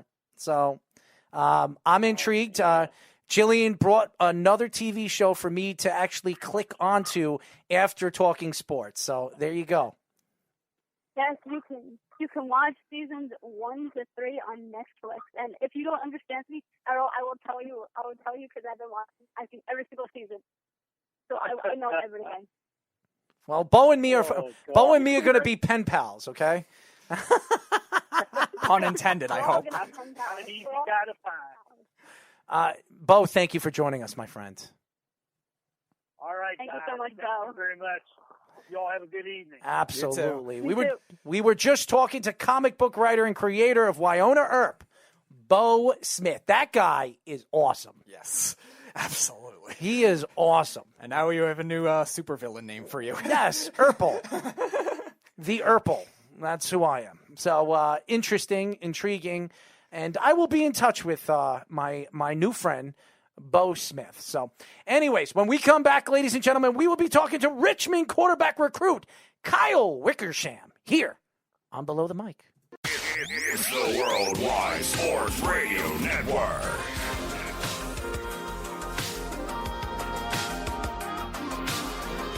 Oh, I'm liking this. Little Chris Brown over here. Ho! Ho! Ho! Come on, Kyle. Ho! Ho! As you guys know, this is Below the Mic. We are live every single Thursday from 6 p.m. to 8 p.m. New York Eastern Time. Remember, you can call us at 631-965-4990. And remember, you can go to our website at www.worldwidesportsradio.com. I want to give a shout out to Beau Smith. If you guys don't know him, the writer, a comic book writer, and very well known as the creator of Wynonna Earp. He was a great interview, gave us some good insight, not only with football and hockey, but his career and how he discovered writing the book Wynonna Earp and really changing what SyFy really is when it comes to country western and a little bit fictional as well. So very interesting. I'm definitely going to check out his Wynonna Earp. Yeah, I was reading about it yesterday. It seemed very intriguing. It's on Netflix, so I have Netflix, so I'm definitely going to stay tuned for that and check it out. Anyways, we have our second guest of the show a little bit later. We wanted to get him on 7:25, but Beau was really giving us some good insight, so I was very excited. But I was very much looking forward to interviewing this kid. We are now talking to Richmond quarterback recruit Kyle Wickersham. What's going on, Kyle? Nothing much. Appreciate y'all having me on y'all show. Absolutely, man. Are you a Beau Smith fan? I wasn't, but now I am after hearing his interview. It's going to be hard to follow up after him. Oh, come on, Kyle, man. We're going to have some fun with you too, man. I know we're not a superstar person like Beau, but we'll slowly but shimmy you into the NFL, and you'll become a superstar. Next guy like Tom Brady. We'll call you Tom Brady Jr. I like it. We'll call you Tom Brady Jr. Even though I do not believe Tom Brady is the greatest quarterback of all time. Yeah, just watch Tuesday's show. You'll hear him argue about that.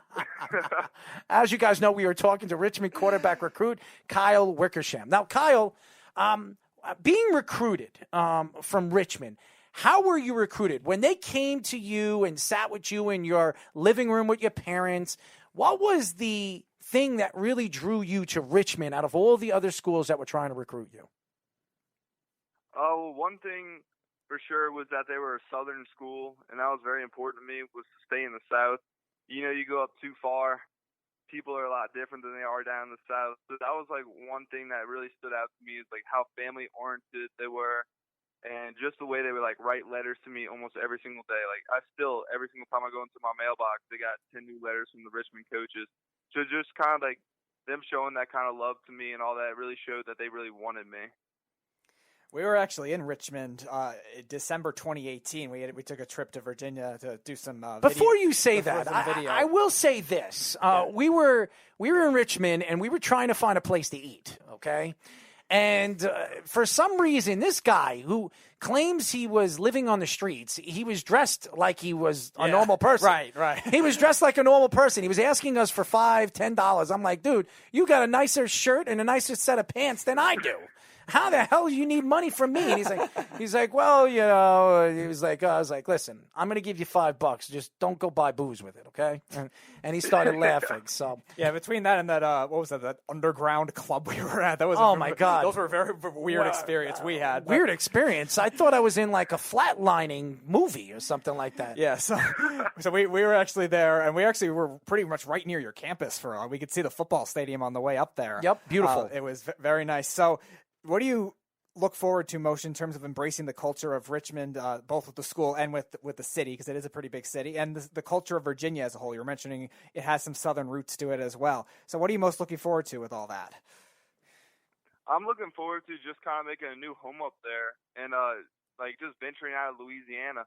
Louisiana's very, you know, they got their own kind of culture down here. So going up to Richmond will really give me a good feel on, you know, what the rest of the country's like and what the rest of the South is like, and I'm just ready to become a Spider and be a part of that family, and you know, get back to Richmond for what they've been giving me for the past couple of years.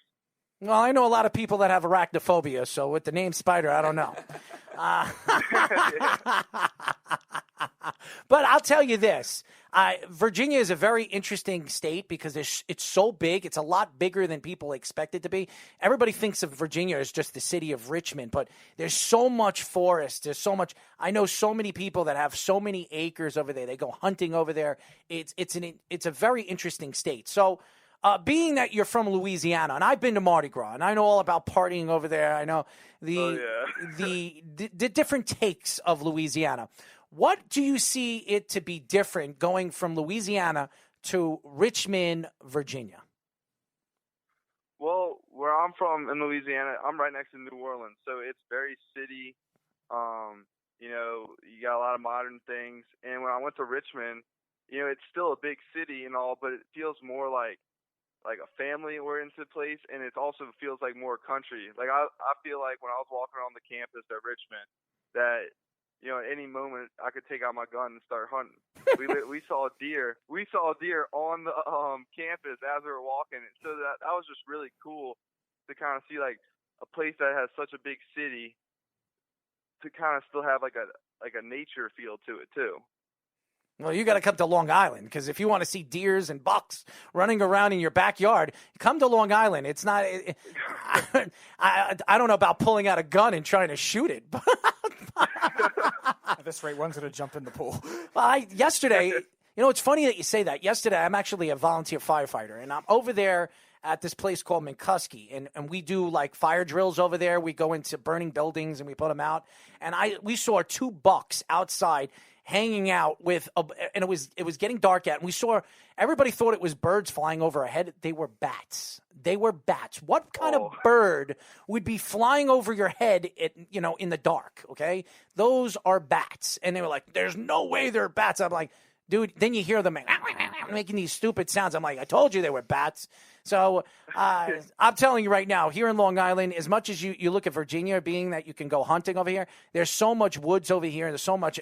It's definitely a place for you definitely to check out. If you like to hunt and you like to see like different animals roaming around, like foxes and possums and raccoons, this is the place to be, my friend. So just I'm gonna have to come visit it then. Oh, you could come and visit whenever you want. We'll show you the nice wineries out here. We're very well known for the wineries out here. The only problem we're not known for out here is if you don't have a car, good luck. You're not gonna get many places without a car. That's for sure over here in Long Island.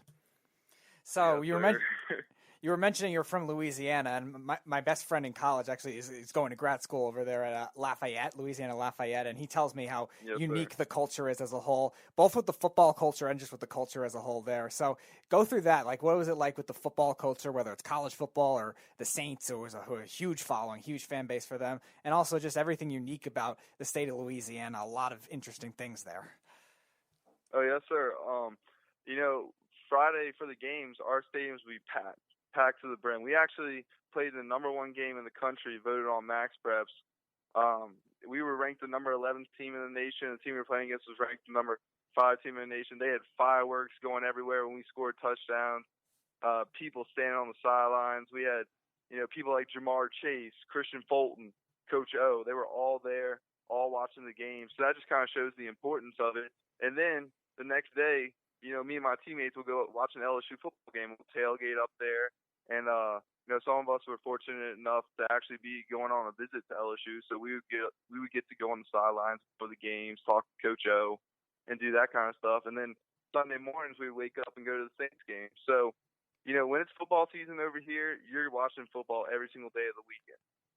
We are talking to Richmond quarterback recruit Kyle Wickersham. That's an awesome name, by the way, Wickersham. Oh, we're doing the Wickersham dance. We'll do the Wickersham dance. Are you a dancer, Kyle? Are you a dancer? Yeah, I'll dance if I have to, but I mean, people make fun of me. But I just That's don't good. care. That's good because we're doing a TikTok competition with recruits, and we have some quarterbacks that are going to do it. So we might get you involved with it. Have you and Chance McDonald? Is that the matchup? Yeah, Chance. We can get Chance. Yes. Yeah, Chance would be good. That sounds good. I listen. We like to have fun on this show, man. We like to have fun with the recruits. We like we interview professional athletes. We interview college athletes, professional coaches, college coaches. It doesn't matter who we interview. We like to have fun with you guys. So to me, when I look at the quarterback position, it's not only the leadership position, it's the most important position on the field. So why don't you tell some of the fans when you go into a game and really going to practices and working on certain plays, what do you put into it before you go into a game? Oh, wow. Well, during the school week, I'll go into school at like 6 a.m. and me and my quarterback coach and the offense coordinator will sit down and watch film all the way up until 8 o'clock when the bell rings. Just knowing what the tendencies are of a defense, what coverage they're going to be going into on certain downs and distances.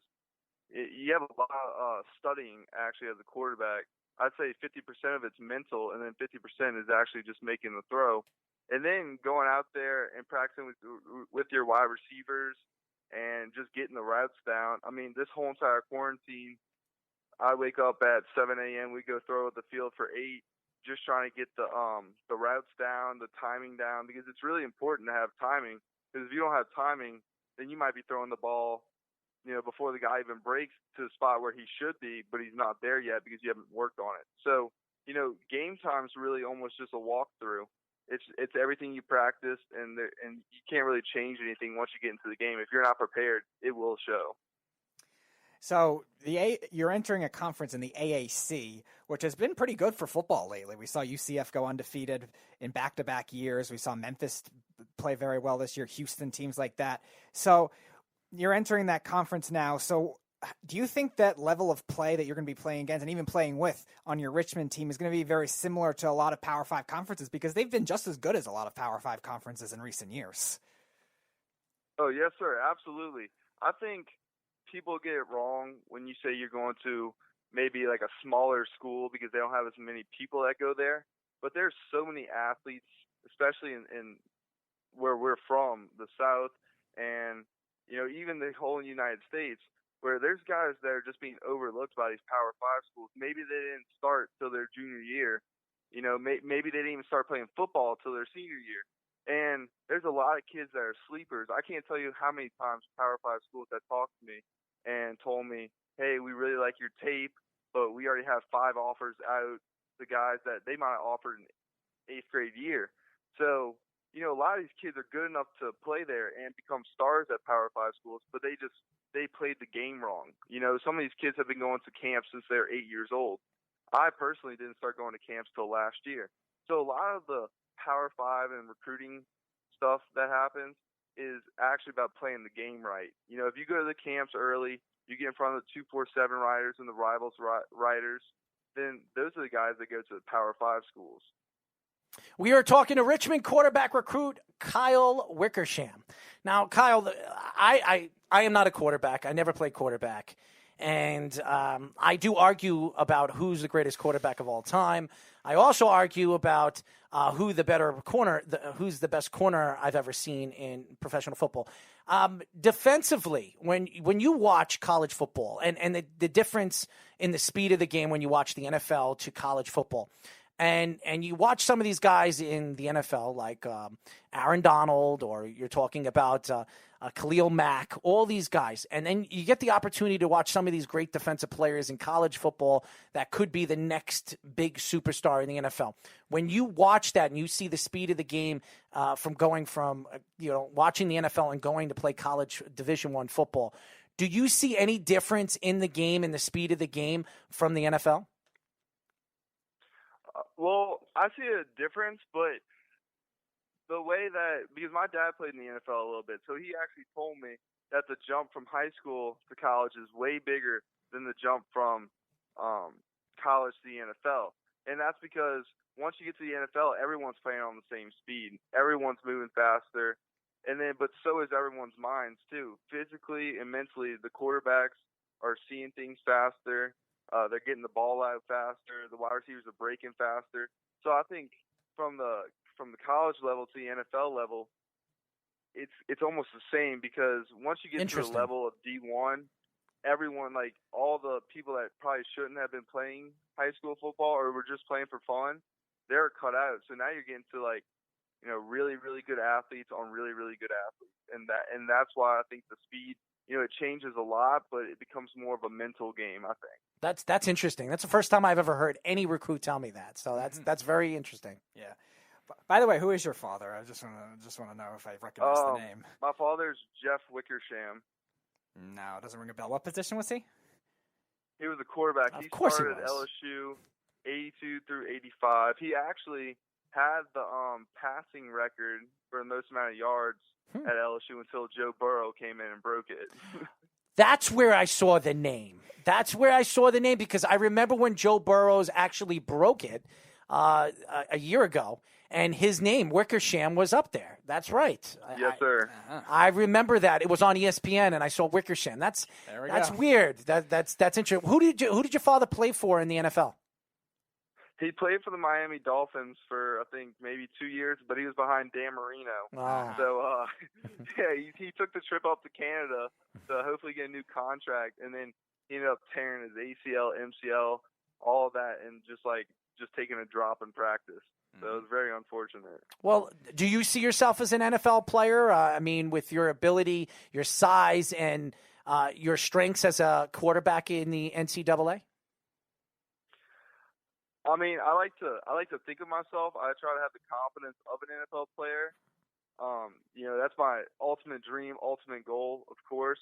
But my dad always taught me, don't rely on making it there, because chances are you're not. Mm-hmm. But yes, I can absolutely see myself maybe playing in an NFL game one day. Well, I'll tell you this, your father's a smart man, because a lot of these kids, and I watch a lot of these Netflix documentaries, half of these guys think, I don't know if you never seen Chances U or Dream Yes, U, sir. I watched that. I've watched the documentary. I've watched every single season of it. And a lot of these guys, they think that they're being that they're playing for community college, that they're the next NFL superstar because they're going to get a Division I scholarship, and then they're going to play 1 or 2 years, and then they're going to be eligible for the NFL in the draft, and they're going to go right into the draft. They're going to get drafted, and they're going to play and become multimillionaires. It just doesn't happen like that. One out of every, I think they say 10,000 people, 10,000 athletes make it to the NFL. Yes, sir. No, yeah, they have a lot of kids that think that's their way out. And what they really need to focus on is that Division I offers their way out, because now they can get an education and use it for when football is over. I think it's absolutely true. I think that's a lot of problem with a lot of the athletes these days is that their parents have been pushing them and pushing them and pushing them because they want to get out of the hood, or they want to get out of being in situations where they've been their whole lives, and they're their family's way out, and their family and their parents put a lot of pressure on their shoulders, and sometimes that just doesn't happen. Either they're not good enough students, or they tear something, or they're just not as good of an athlete. When you go and play in Division I football, you're playing against the best of the best. You're playing against the best athletes in the country at that position. So adaptability to reading defenses. Yeah. Too, I think what the one thing I've learned about, and I was a great athlete too. I was a big time hockey player, and I learned very, very quick. No matter how good you are, as soon as you hurt yourself, there's another person filling in your spot. There's another person that can take over. So there's no guarantees at all, Kyle. So before we let you go, Kyle, we do this to all our recruits. We're going to ask you some silly questions, and we expect some silly answers. Okay? Yes, sir. All right. First question: boxers or briefs, and why? Boxers, because I like to just have a little air down there, just kind of air it out a little bit. Well, air down there, and I love to move the air up there. So there you go. Yes, sir. Question number 2: your favorite snack to eat before a game, and why? Skittles. It has to be Skittles. I eat that before every single playoff game and before the state championship game. And, I watch Marshawn Lynch a lot. So, he ate Skittles before his big game, so I eat Skittles before my big game. I'm going to make a deal with you. I did this for Devin Kirkwood, the 13th ranked prospect in the country. I told him if he has 4 to 5 interceptions in his first year at UCLA, I will send him a 6-month supply of gummy bears, okay, because he's a big gummy bear guy. So what I'm going to do for you, if you throw between 25 or more touchdowns, if there is a season or next season, whatever your first year starting is, I will send you 2 months supply of Skittles. How's that sound? That sounds great, but just so you know, I will be calling you if I do that. Oh, you can call me all you want. I'll send it to you. I'm a man of my word, my friend. Now, I have to ask, is it just traditional Skittles, or do you like some of the other flavor varieties? I'll send you all different kinds. Okay, that sounds good. Yeah, I can go for any type of Skittles. I'm going to send them all different kinds. But if you throw between 25 or more touchdowns your first season, I will send you a 2-month supply of Skittles. I promise you, I will put this on my paper, and I've lived up to every single thing I said. So I promise you, I will do that. That's a deal. All right. Yes, sir. Question number 3. Maybe on a commercial with Marshawn Lynch. That's right. You could be sitting on his shoulders, We'll call it the Beast Mode Skittles commercial. Third question: blondes or brunettes, and why?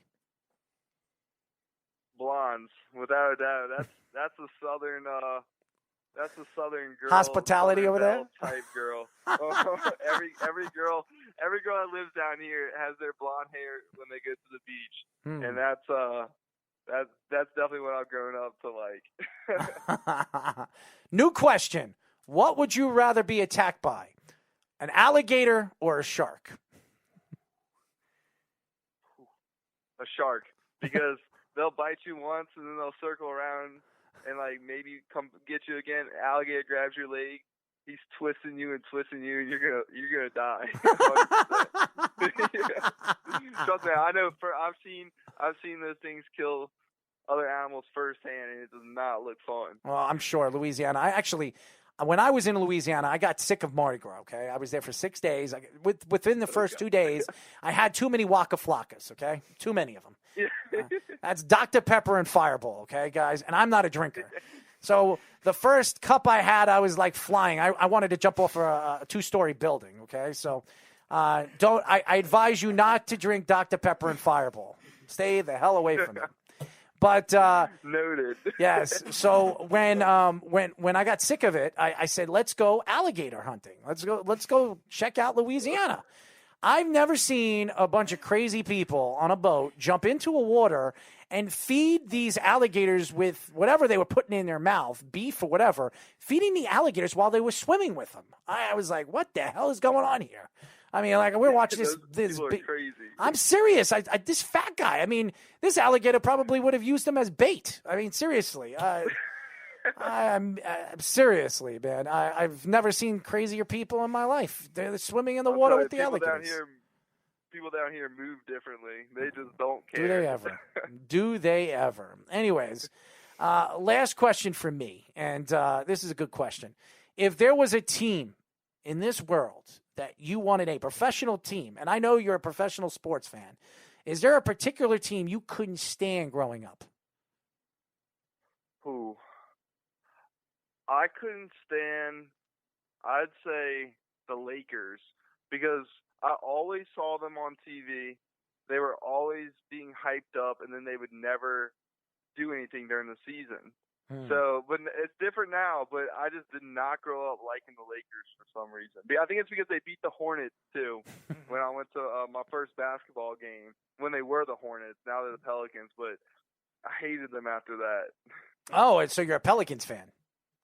Yes, sir, Pelicans. We're not very good, but, we got Zion now. Oh, there it is. There it is. Zion Williamson. Don't listen to our old shows. We had a host that used to rip Zion. I love Zion Williamson. I think he's... we both like him. I predicted he was going to be a star in this league. Everybody said he was going to be too big, too fat. He doesn't fit the position. Oh, boy. If this guy could stay on the court, this guy is as dominant. I think he could be as dominant as LeBron James when he figures out the game a little bit more and the speed of the game a little bit better. I think he's special. He's a special player. But... yes, sir. Absolutely. We definitely want to get you back on the show. We really would when the season starts. If there is a season, we would love to get you on the show. And if not this year, we'll get it before next year because I do believe there will be a football season next year for sure. I'm looking forward, man. I'm a big fan. I'm going to stay in touch with you. And if you throw over 25 or more touchdowns, I will send you 2 months' supply of Skittles. That is my guarantee to you. That sounds good. I can't wait. Well, I'm looking forward to it. I'm going to keep tabs on you, man. And listen, with your personality and your ability and everything that I've read about you, I believe you're going to succeed wherever you go, my friend. I appreciate that. Thank you so much. Absolutely. As you guys know, that was Kyle Wickersham. Very, very nice kid. Interesting. Gave us some good answers and very friendly. Very funny, very friendly. So was Beau. Beau was great, too. Great show. It was a great show. I'd like to thank Beau for joining us. I know in his busy schedule from Wynonna Earp and writing comics and everything like that. Including the newest one, the Earple. The Earple, yes. The Earple will be in stores near you very, very soon.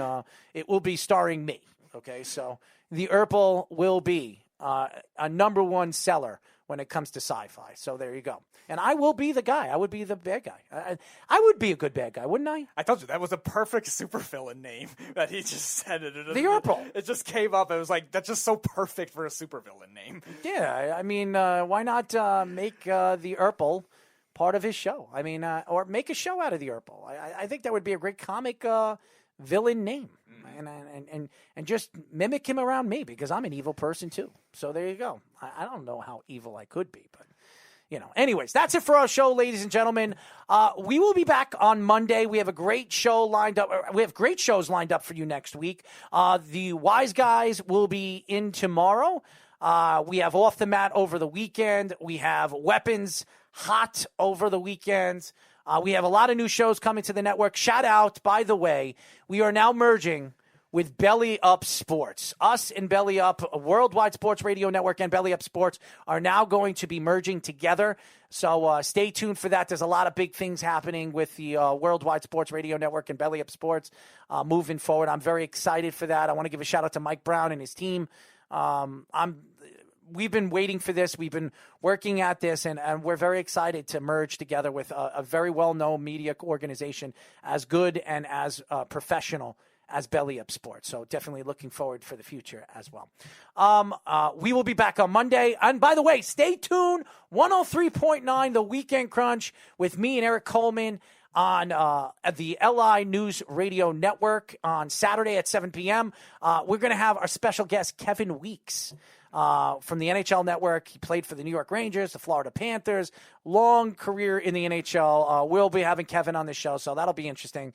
Talking hockey with Eric Coleman is like talking to a wall. That's talking MMA with me. It's the same thing. It's like talking to a wall. But I love Eric. Eric is learning a little bit about hockey, and I wouldn't ask for a better partner. So looking forward to the Weekend Crunch this weekend as well. My friend, his engagement party is on Saturday, so I'll be DJing that.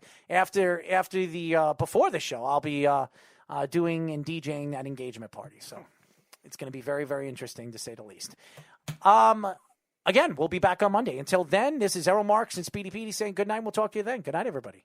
It's the Worldwide Sports Radio Network.